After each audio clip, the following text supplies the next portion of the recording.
नमस्कार मित्रांनो, तुमचे स्वागत आहे आपली सुविधा या आपल्या हक्काच्या मराठी चॅनलवर।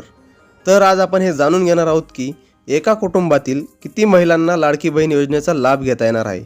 तर आता सर्वांना असा प्रश्न पडला असेल की जर एकाच कुटुंबात सासू, सून, बहीण अशा 3-4 महिला असतील तर त्या सर्वांना या योजनेचा लाभ मिळेल का?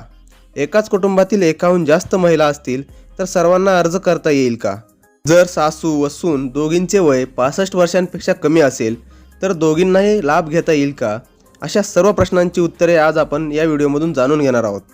तर मित्रांनो, मुख्यमंत्री लाडकी बहीण योजनेच्या दोन्ही GRचा अभ्यास केल्यानंतर हे कळून येते की एका कुटुंबातील एक विवाहित महिला व एक अविवाहित मुलगी जिचे वय 21 वर्षांपेक्षा जास्त असेल अशा दोघींना या योजनेचा लाभ घेता येईल।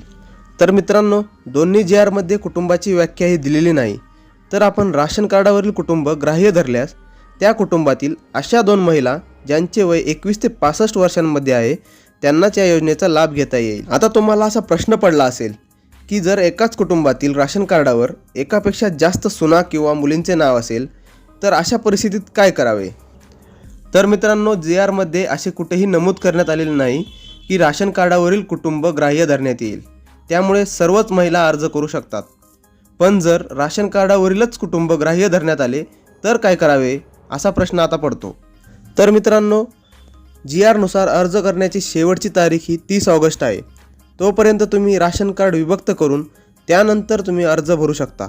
जर समजाच 30 तारखेपर्यंत तुमचे राशन कार्ड विभक्त झाले नाही तरी तुम्ही अर्ज भरून टाकू शकता। तर मित्रांनो, जर तुम्हाला तुमच्या सर्व प्रश्नांची उत्तरे मिळाली असतील व व्हिडिओ आवडला असेल तर व्हिडिओला लाईक करा, चॅनलला सबस्क्राईब करा व जास्तीत जास्त लोकांना शेअर करा। जर अजून काही प्रश्नांची उत्तरे हवी असतील तर तुम्ही आम्हाला कमेंट करू शकता। तर भेटूया पुढील व्हिडिओमध्ये। धन्यवाद।